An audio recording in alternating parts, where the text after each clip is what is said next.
नमस्ते बच्चों, मैं doctor D P. Goswami, SPC government college Ajmer आज आपको आधुनिक भारतीय इतिहास के स्रोतों के बारे में अपनी जानकारी देने जा रहा हूँ।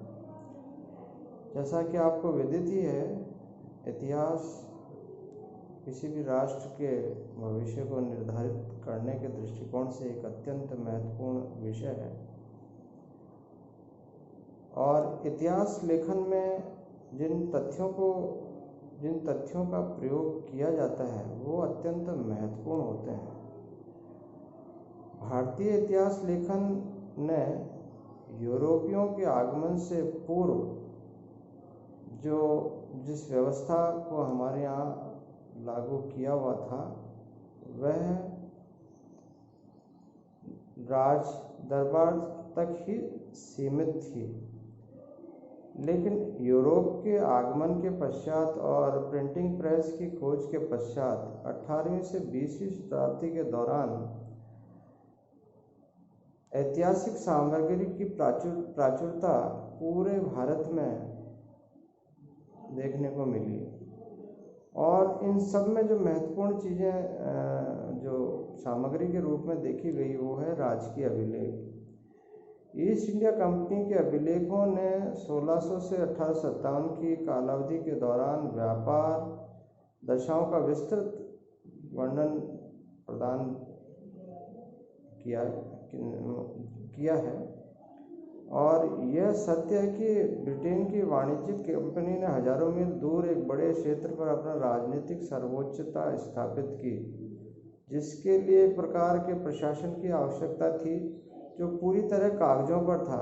प्रत्येक नीति लिखित में होती थी और प्रत्येक व्यवसाय एवं लेन देन, प्रेषण, परामर्श और कार्रवाई गुप्त पत्रों तथा अन्य पत्राचार के माध्यम से होता था, जिसके परिणाम स्वरूप कल्पनातीत मात्रा में ऐतिहासिक सामग्री में वृद्धि हुई। राजकीय अभिलेख निदेशक मंडल और बोर्ड ऑफ कंट्रोल से संबंध अभिलेखों के अतिरिक्त जिले से लेकर सर्वोच्च सत्ता तक प्रशासन के सभी स्तरों को सम्मिलित किया गया था। जब ब्रिटिश की महारानी यानी कि क्राउन ने जब भारतीय प्रशासन को संभाला तो इसने भी विभिन्न तरीकों से राजकीय अभिलेखों को सुरक्षित रखा और इन अभिलेखों का परीक्षण करने पर हमें चरणवार प्रत्येक मुख्य घटना एवं विकास को समझने में बड़ी सुविधा हुई। इसके अतिरिक्त नीति निर्माताओं के मनोविज्ञान तथा उनकी निर्णय की प्रक्रियाओं की जानकारी भी इसी सामग्री की सहायता से प्राप्त की गई। ईस्ट इंडिया कंपनी के अलावा पुर्तगाली ट्रेडिंग कंपनी, फ्रांसीसी ट्रेडिंग कंपनी और डच ट्रेडिंग कंपनियां ये सब भारत में आई थी और इन सब ने जो भी यहाँ की शासन व्यवस्था संभाली उसको लिखित में अपने राजकीय उसमें संधारित किया था अभिलेखागार में। इसके अलावा अन्य जो स्रोत थे जो जिसकी सहायता से आधुनिक भारतीय इतिहास को जाना जाता है, उसमें जीवन वृत्तांत, जीवन साहित्य और यात्रा वृत्तांत भी शामिल है। इसके अलावा समाचार पत्र, पत्रिकाएं और जो अन्य मूल्यवान जो सूचनाएं इनकी सहायता से प्राप्त हुई है उससे भी इतिहास को जानकारी मिलती है। इतिहास के अन्य स्रोतों में मौखिक प्रमाण, सृजनात्मक साहित्य एवं पेंटिंग्स भी शामिल की जा सकती है, क्योंकि सृजनात्मक साहित्य विशेष रूप से स्वदेशी साहित्य के नए रूप जैसे उपन्यास, लघु कहानियाँ एवं कविताएं जिनका विकास पश्चिम के प्रभाव से हुआ ने समकालीन सामाजिक वास्तविकताओं का विविध प्रतिबिंब प्रदान किया। इसके अलावा पुरालेखीय सामग्री ये भी इतिहास को जानने के दृष्टिकोण से अत्यंत महत्वपूर्ण है। व्यापक तौर पर आधुनिक काल के लिए राजकीय अभिलेखों की 4 श्रेणियां हैं: केंद्रीय सरकार के पुरालेख, राज्य सरकार के पुरालेख, मध्यवर्ती अधीनस्थ प्राधिकरणों के अभिलेख एवं न्यायिक अभिलेख। इनके अलावा निजी अभिलेख और विदेशों में उपलब्ध अभिलेख भी आधुनिक भारतीय इतिहास को जानने के महत्वपूर्ण स्रोत हैं। इसके अलावा केंद्र सरकार के जो पुरालेखों को हम थोड़ा सा प्रकाश डाल देते हैं कि नई दिल्ली स्थित राष्ट्रीय अभिलेखागार भारत सरकार के अधिकतर पुरालेखों को सहेजता है। यह इसका संग्रह 18वीं शताब्दी के मध्य में वर्तमान समय तक आधुनिक भारत के सृजन हेतु अभिलेखों की 8 श्रृंखलाएं इसमें सुरक्षित रखी गई हैं। लोक विभाग के अभिलेख 1773 के रेगुलेटिंग अधिनियम से संवैधानिक परिवर्तनों, केंद्रीकृत राज्य व्यवस्थाओं के उदय और कंपनी के प्रशासनिक व्यवस्था के विकास के अध्ययन हेतु विस्तृत स्रोत सामग्री इसमें सुरक्षित और संरक्षित रखी हुई है। 1857 के पश्चात प्रशासनिक और संवैधानिक विकास जैसे लोक सेवाओं का गठन, स्थानीय स्वशासन का प्रारंभ, भारतीयकरण की समस्या और प्रांतों के प्रादेशिक पुनर्गठन इत्यादि की बश की कीमती सामग्री भी यहाँ पर संरक्षित है। इसके अलावा राज्य सरकार के पुरालेखों में भूतपूर्व ब्रिटिश भारतीय प्रांतों, भूतपूर्व राजसी राज्य जिन्हें 1947 के पश्चात भारतीय संघ में सम्मिलित किया गया, और ब्रिटिश शासन के अतिरिक्त विदेशी प्रशासन से संबंध स्रोत सामग्री इन राजकीय सरकार के पुरालेखों में देखने को मिलती है। इसके अलावा न्यायिक अभिलेख हैं, क्योंकि न्यायिक अभिलेख भारतीय प्रशासन के विकास का प्रमाणिक प्रदान करते हैं और ये विभिन्न वर्गों के लोगों की सामाजिक आर्थिक दशा संबंधी महत्वपूर्ण जानकारी देते हैं। फोर्ट सेंट जॉर्ज में मेयर के कोर्ट का पुरालेख 1689 ईस्वी के प्रारंभ पर सबसे पहले उपलब्ध न्यायिक पुरालेख है। अब यह मद्रास अभिलेख कार्यालय में है। इसके अलावा फोर्ट विलियम में मेयर कोर्ट के प्लासी पूर्व अभिलेख नष्ट हो गए प्रतीत होते हैं, लेकिन 1753 से 1773 के वर्षों के अभिलेख, 1774 से 1861 के वर्षों के अभिलेख बंगाल के सर्वोच्च न्यायालय सहित कलकत्ता उच्च न्यायालय के अभिलेख कक्ष में रखे गए हैं। यानी कि आज भी सुरक्षित हैं, जो इतिहास की जानकारियाँ देते हैं। इसके अलावा प्रकाशित अभिलेख भी हैं जिसकी सहायता से इतिहास को जाना जाता है, जिसमें मूलतः 1801 से 1907 के बीच जारी सांसदीय प्रतों की सूची भी इसमें सम्मिलित हैं।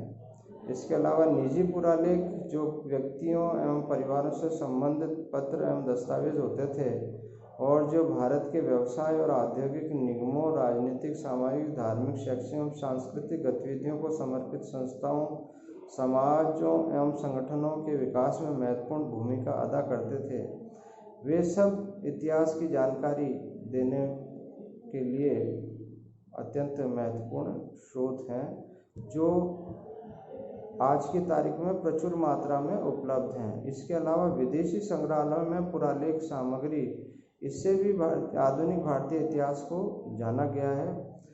विशेष रूप से यूरोपीय संग्रहालय में भारतीय महत्व की पुरालेखी एवं पांडुलिपि सामग्री व्यापक एवं विविध है। India of records Commonwealth relation office London में कई सारे महत्वपूर्ण पुरालेख समूह हैं जो हमारे देश में भी उपलब्ध नहीं हैं। इसके अलावा जो जितने भी विदेशी आए, चाहे वो अंग्रेज हो, फ्रांसीसी हो, पुर्तगाली हो या डच हो, उन सब ने यहाँ की जो सामग्रियाँ थी अपने अपने राष्ट्रों के पुरालेखों में ले जाके सुरक्षित की, जिसकी सहायता से हम काफ़ी जानकारी प्राप्त करते हैं, जो इतिहास के सृजन के लिए अत्यंत महत्वपूर्ण है।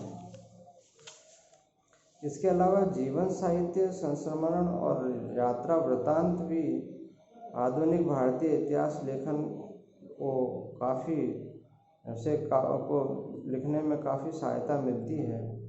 व्यक्तिगत अभिलेखों का महत्व इसी से समझा जा सकता है कि कई यात्री, व्यापारी, मिशनरी एवं सिविल सर्वेंट जो इन सदियों के दौरान भारत में आए ने देश के विभिन्न हिस्सों पर अपने अनुभवों एवं प्रभावों की छाप छोड़ी।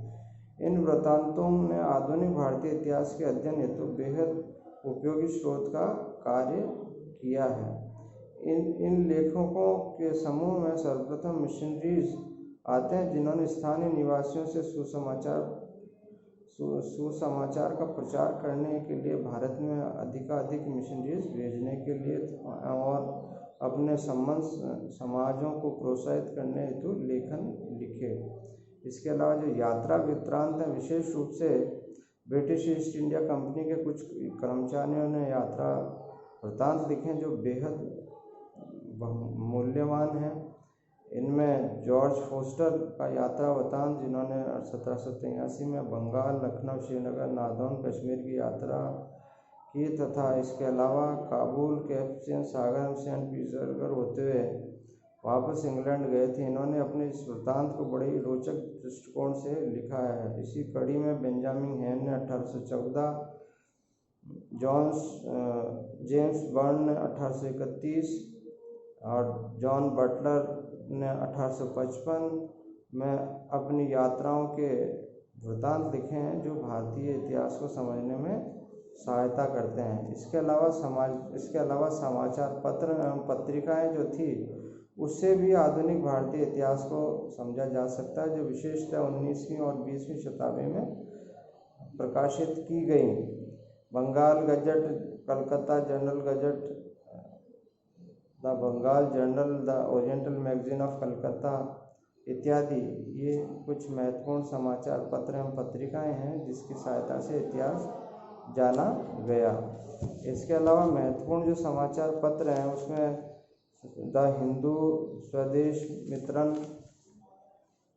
केसरी, मराठा, अमृत बाजार पत्रिका, सुधारक, Indian mirror, voice of India, advocate, Tribune,